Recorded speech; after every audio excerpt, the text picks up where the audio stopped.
Good morning. It's good to see everyone today. Hope everyone's having a good day and enjoying the new year. It happened twice a day for 40 days. A giant by the name of Goliath came down into a deep valley, and he issued both a challenge and a taunt to the armies of Israel. He came down into this valley and he cried out, "Choose a man, someone that will come down and will fight with me. If he is victorious, then the Philistines will become your subjects. But if I am victorious and I kill this man, then the Israelites will become our subjects and you will be treated as slaves." Now picture this image. We have a deep valley, and on the hills on opposite sides of this valley, you have two great armies. You have the army of Israel on one side, the Philistine army on the other. Every day, Goliath descends into this valley and issues this challenge. But no one from the Israelite army is willing to accept that challenge. But who can really blame them? We look at what the scriptures tell us about Goliath. It says that he was 6.5 cubits tall. Folks, that's right at 12 feet tall. That's a big man. His armor weighed 120 pounds. He had a shield bearer who was a well-trained Philistine soldier who would walk ahead of him simply to hold his shield because the shield was so heavy. Every day, for 40 days, twice a day, the army of the living God saw this man come out and issue this challenge. And every time, they remained in their place of safety. No one was willing to accept this challenge. But then enters David. At this time, David was a teenage shepherd. He was the youngest of Jesse's 8 sons. And while he was not in the military, 3 of his brothers were. And on occasion, he would be sent to the front lines to take food and also to check on his brothers. His 3 brothers were among those who were unwilling to meet the challenge of Goliath. Well, one day, just as David arrives there at the front lines, Goliath steps forth. He goes down into the valley and he begins to cry out his chant that he issues each and every day. Well, as David watches and he listens, he sees this great army of the Israelites terrified, shrinking back and keeping themselves as far away from this challenge as they could get. Well, David's embarrassed at what he sees. He's angered that no one is willing to go out and to face this challenge. And this young man begins to ask a series of questions. He says, who's going to stop this man? This man is a disgrace to Israel. This man is defying the armies of the living God. Why is nothing being done? Well, because of his age, he's not taken seriously. His brothers began to criticize him. Began to get on to him and ask him, David, why did you even come? Why did you leave the flocks behind? And why have you come here to the front line? You're just a thrill seeker. You're just here wanting to see the action, wanting to see what's going on. Just keep your mouth shut. Well, when no one else would listen to David, he goes to the highest that he can. He goes straight to King Saul. And he says to Saul, he says, I will go and fight this man. Well, of course, Saul kind of looks at this as if it's a joke. Saul says, what do you mean you will go and fight this man? He said, you're not a soldier. You have no military training. You're not even an adult. And you're the one that's going to go out and fight this man? Saul's saying, David, it's impossible. That would be a suicide mission for you to go and try to take on this man. But notice David's reply. And this reply is also the scripture reading that Brother Ed shared with us just a few moments ago from 1 Samuel 17, verses 34 through 37. David said to Saul, thy servant kept his father's sheep, and there came a lion and a bear, and took a lamb out of the flock. And I went after him and smote him and delivered it out of his mouth. And when he arose against me, I caught him by the beard and smote him and slew him. Thy servant slew both the lion and the bear. And this uncircumcised Philistine shall be as one of them, seeing he hath defied the armies of the living God. And David said, moreover, the Lord that delivered me out of the paw of the lion and out of the paw of the bear, he will deliver me out of the hand of the Philistine. And Saul said unto David, go, and the Lord be with you. Well, upon hearing what David has to say, Saul tells David, if that's what you want to do, go for it. The Lord be with you. Well, Saul tries to give David all the support that he can, but what he has to offer was really no match to what Goliath had. Saul takes and places his own armor upon David. Well, remember the scriptures tell us that Saul was a man that stood head and shoulders over all of Israel. Saul himself was a large man, a very strong man. David was a young teenager. Some have speculated that more than likely because of his labor in the fields and the things that entailed, that David probably at the most weighed 150 pounds. So you can imagine taking Saul's extra large armor and placing that on this small boy. I'm sure it probably looked kind of comical. In fact, it was so heavy upon him that the scriptures say that David could not even walk. He couldn't move because of how strong that armor was, how heavy that it was. So David has it taken off. And here he stands defenseless. He has no armor. He has no shield. So what is he going to do? He's going to go up against a giant. He's going to meet this challenge that none of these trained military figures were willing to meet. He was going to go out and face a well-trained Philistine soldier, one who from the time of his birth had been groomed for the task that he was now a part of. A man that was twice as big as he is. A man that was dressed to the hilt in armor. And this young boy was going to go out and was going to meet this man.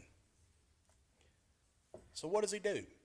The scriptures tell us that he goes to a small stream. And from that stream he takes 5 smooth stones. Well, have you ever wondered why he chose smooth stones? Well, there's several reasons for this. Number one, a jagged stone does not fly as well. A jagged stone will not fly as fast. You cannot aim a jagged stone as well.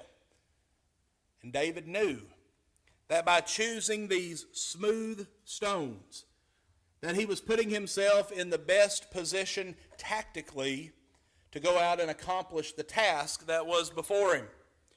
But the question often arises, why did he take 5? If he knew that the Lord was with him, if he knew that he was going to be successful, why didn't he take just 1 stone? Well, it could be that he just wanted a little bit of insurance there.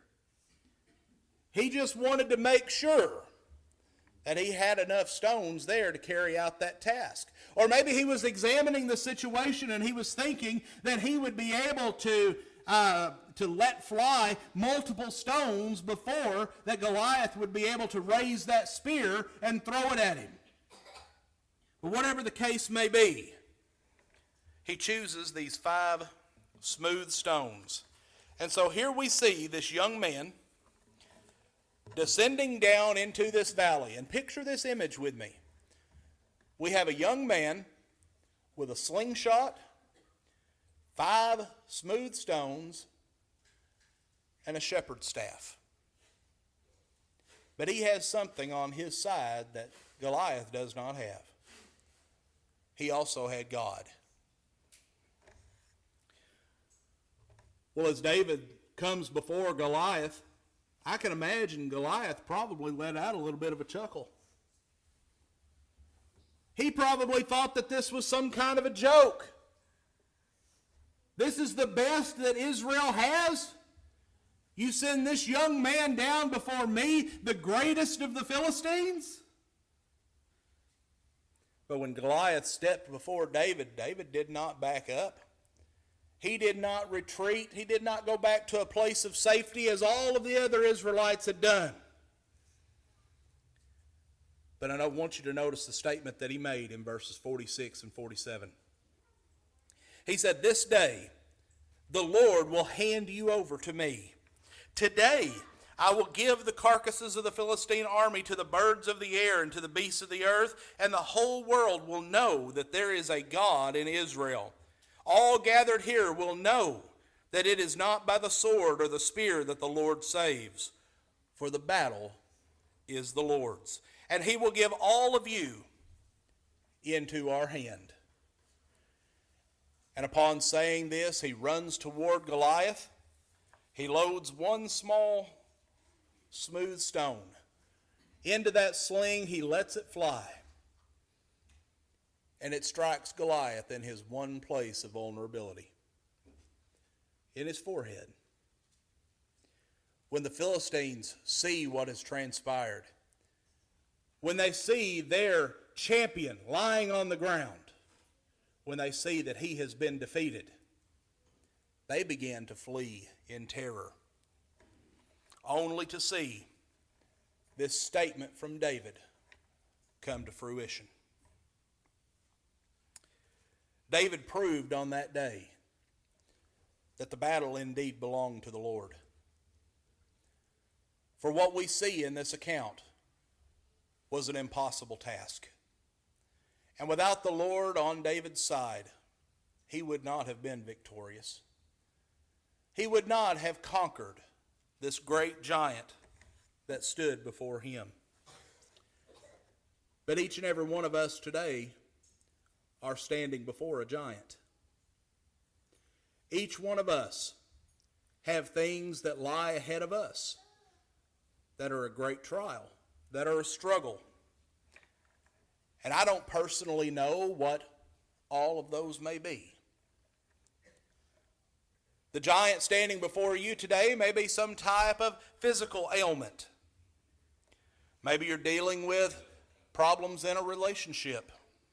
Or maybe you're dealing with a problem with rebellious children or grandchildren that's bringing a lot of sadness upon you. Maybe you're struggling financially. Maybe there's some type of addiction that has a hold of your life. It's holding you back from doing what all you want to do. Maybe you've lost a loved one and you're dealing with the pain and the grief that comes with that. Or maybe it's something of a more spiritual nature. Maybe there is a spiritual warfare that's raging within you today. And that giant that's standing before you is keeping you from growing and maturing in your faith. Regardless of what the case may be, we, like David, need to have that understanding that the battle belongs to the Lord. That with God on our side, we can overcome anything that Satan puts in our path. But maybe it's not an individual thing that we're dealing with today. Maybe like the Israelite army, we are standing as the body of Christ. We as the church Maybe we're facing some kind of a giant today. Maybe there's some type of an issue there that is holding the church back from being what it needs to be and doing what it needs to do. Maybe we as the Pyburn Street Church of Christ have some type of Goliath there that we need to look at and say, no, the battle belongs to God. We're not going to be held back. Maybe there's apathy that's holding us back. We look at our spiritual life and maybe we commit ourselves to 1 or 2, 3, maybe as many as 4 services a week. But then when we go outside of this building, we don't do anything of a spiritual nature. We don't reach out to those who are lost. We don't try to bring them to the truth. There's no commitment there for a deeper involvement or a greater spiritual commitment. Or maybe there's issues with a spirit of liberalism or ultra-conservatism, trying to step away from the Scriptures and lay hold of either political correctness or traditionalism in some way, instead of simply walking in the Lord. Or maybe we've fallen prey to the social gospel. We look at the church and we see it as just a social club. We come together here because we enjoy being with each other, but we really don't lay hold of that spiritual mission. We have to ask ourselves, what kind of an impact are we having on those we come into contact with? Whether it's individually or whether it's corporately as the body of Christ, what kind of an impact are we having on the world? When the community of Pocahontas thinks about you and I, when they think about the Pyburn Street Church of Christ, what type of an image are we setting for them? What do they see? What do they think? Well, what we must understand is that regardless of what type of giants there may be before us, and notice I said maybe, regardless of what types of challenges that there may be that we face in this life, God has given us the tools just as He gave David the tools that he needed to overcome that struggle that was before him. And for our remaining time this morning, I want us to look at 5 of those things. 5 things. And we're going to look at it from the standpoint of 5 smooth stones that God gave to David.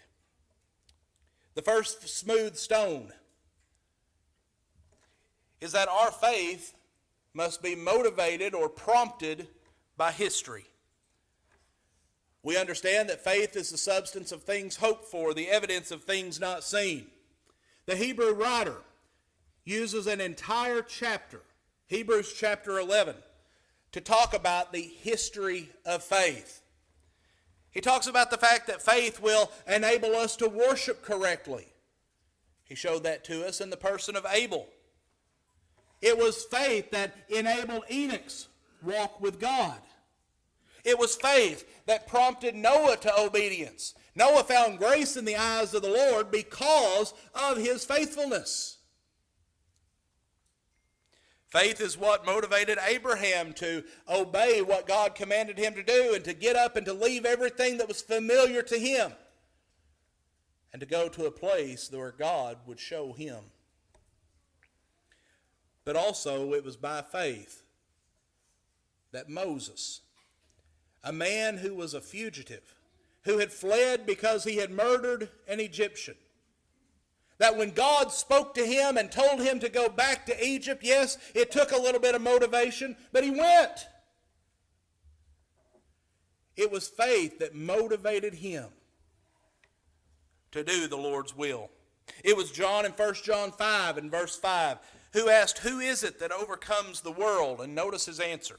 It says, "Only he who believes that Jesus is Lord. For everyone born of God overcomes the world. This is the victory that has overcome the world, even our faith.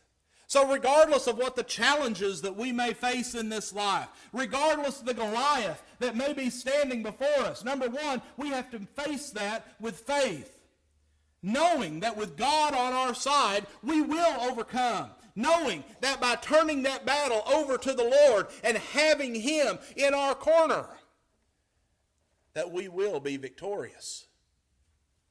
But also, we find that David chose the smooth stone of proper armor. He went into that battle with the things that he knew he needed to be successful. Goliath was a man that was covered in armor that he didn't know if he would really need or not. He had all of these things on him just in case. They were preventative. He had on a bronze helmet. He had on a coat of scaled armor which covered all of his vital organs. He had these metallic like chainmail leggings that he would wear. All of these things that he had on were things that were there as a preventative. But David went into this battle with the armor of God. And this armor of God, the Apostle Paul addressed in Ephesians chapter 6, verses 10 through 18. And this is a passage that's very familiar to us, but notice it with me once again. He says, "Finally, my brethren, be strong in the Lord and in the power of His might." He says, put on the whole armor of God. Folks, this is what David put on when he went into that valley. He says, put on the whole armor of God, that you may be able to stand against the wiles of the devil. For we wrestle not against flesh and blood, but against principalities, against powers, against the rulers of the darkness of this world, against spiritual wickedness in high places. Wherefore, take unto you the whole armor of God, that you may be able to withstand in the evil day. And having done all to stand, stand therefore, having your loins girt about with truth, and having on the breastplate of righteousness, and your feet shod with the preparation of the gospel of peace. Above all, taking the shield of faith, wherewith you shall be able to quench all the fiery darts of the wicked. And take the helmet of salvation and the sword of the Spirit, which is the word of God, praying always with all prayer and supplication in the Spirit, and watching thereunto with all perseverance and supplication for all the saints. David understood that only through his faithfulness to God and his dependence upon God would he be able to be victorious. But another point that I want you to see from this, Saul tried to put his armor on David. Folks, it doesn't work that way.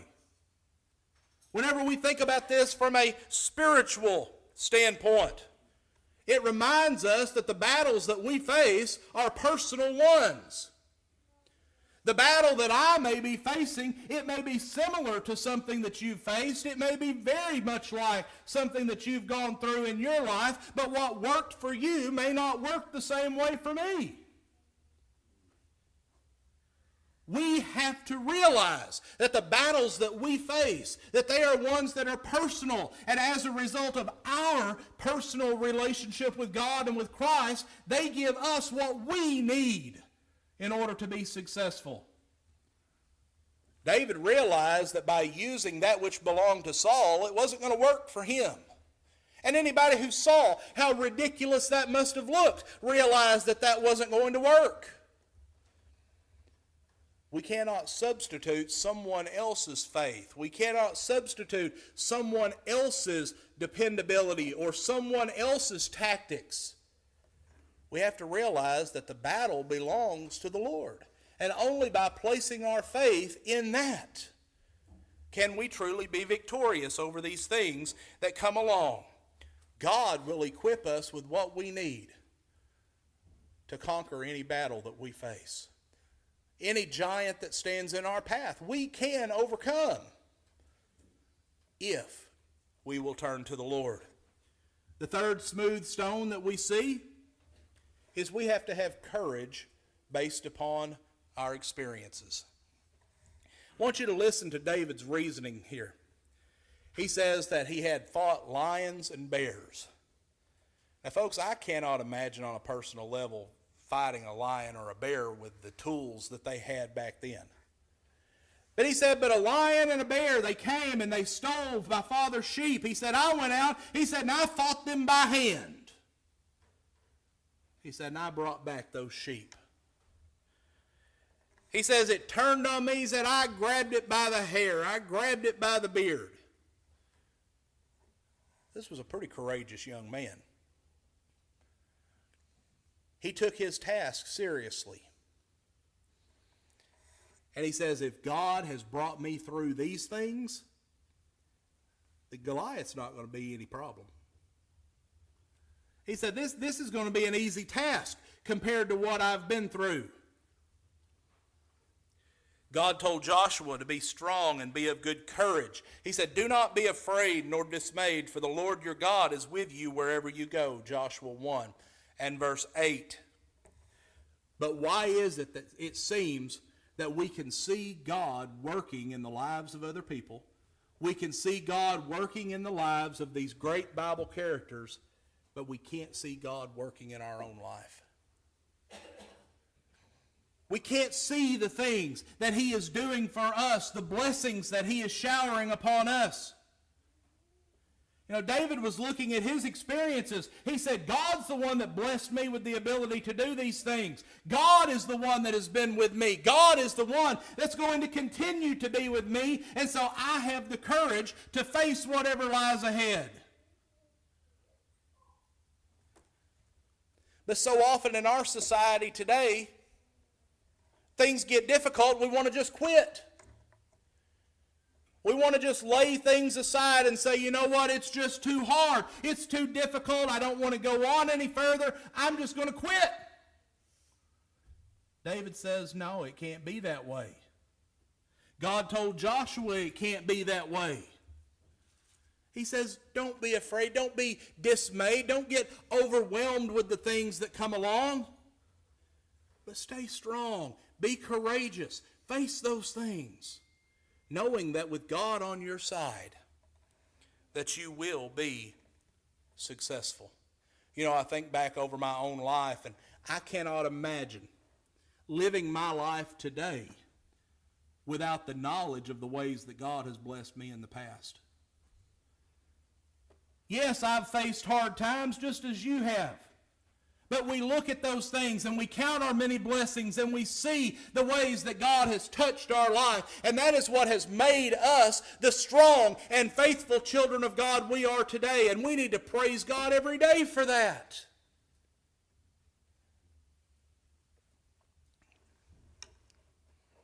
We need to listen to the promises that He makes. And these are just a few from scattered scriptures. He says, I will never leave you. I will never forsake you. He says, so we can have confidence. The Lord is our helper. I will not be afraid, for the Lord is with me. For we know that in all things God works for the good of those who loved Him. Jesus Himself, He says, I will never leave you. I will be with you always, even to the end of the age. Promise after promise after promise. That we're not going to be left alone. That we don't have to face the struggles of life by ourselves. That God is with us, that Christ is with us, that the Holy Spirit is there to strengthen us.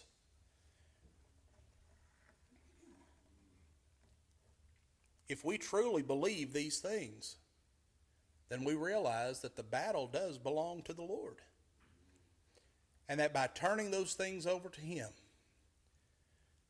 that Goliath does not appear quite as big. That struggle is not as hard as it once appeared. The fourth stone, and we'll go through these last two very quickly. The fourth stone is one of initiative.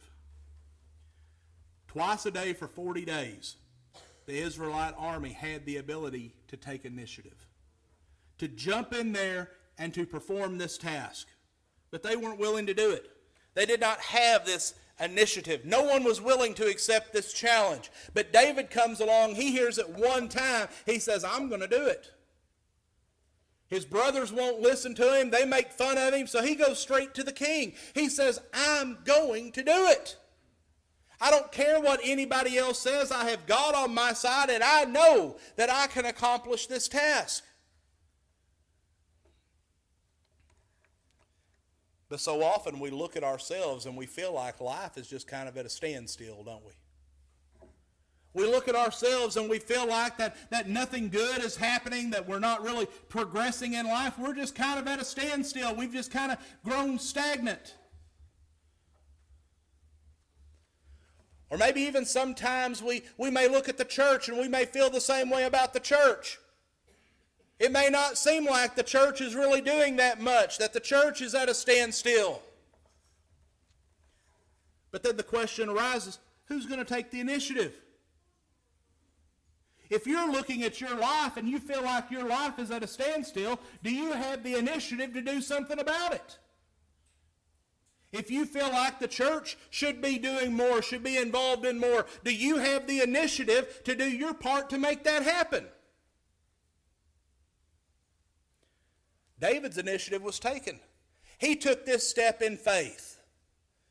Yes, every single thing that was staring back at him said, you cannot accomplish this. But he, with faith, said, I know I can do it. I know I can accomplish this task. And he went out and he did it. God was with him. And folks, if God is for us, who can be against us? Number 5. This last stone that we must have is perseverance. And this is the one that can be the most challenging. We have to be encouraged by hope. Remember the definition of biblical hope. It is a confident expectation that God will fulfill his promises. David held out hope that he could conquer Goliath. And because of that confident hope, he persevered. And he accomplished this task. He was victorious. And you and I, we must maintain that confident expectation that with God on our side, we're going to achieve our desired result, and that is a home in heaven. We maintain that confident hope as a result of our faithful, devoted service to God, that when we stand before the judgment seat of Christ, we will hear him say, well done, enter into the joys of the Lord. Folks, that's what we all are striving for. That's why we're here today. Because we want heaven to be our home. We want God to be pleased with us. And so we persevere. We press on. Regardless of what comes before us, regardless of what that struggle may be, with God on our side, we overcome. And we keep going. We press on. And the reason is because we understand that as children of God, every battle belongs to the Lord. Every battle we face is God's. And the reason that is because we are God's. We are God's children. We belong to God. Folks, Jesus came into this world with a purpose. To save the lost and to give us hope. Today, are we turning all of our battles over to God? Or are we allowing them to hold us back? Are we allowing them to make us like the Israelite army, to stand back and retreat from anything that may come before us? Are we allowing that to cause us to lose our faith rather than grow in our faith? If so, let's turn that around today. Let's renew that zeal that we once had. Get back to our first love. Or it may be that there's someone here today that has never obeyed the gospel. You're not a child of God today, and therefore you do not have God on your side, aiding you in these battles that come before you. Make that decision today that you're going to become a child of God. If you have faith in Jesus Christ as the Son of God, then repent of your sins and come forward and confess that you believe that Jesus Christ is the Son of God and be baptized. This morning, if you examine yourself and there is a spiritual need in your life that we can assist you with in any way, we would encourage you to come forward and make that known while together we stand and sing.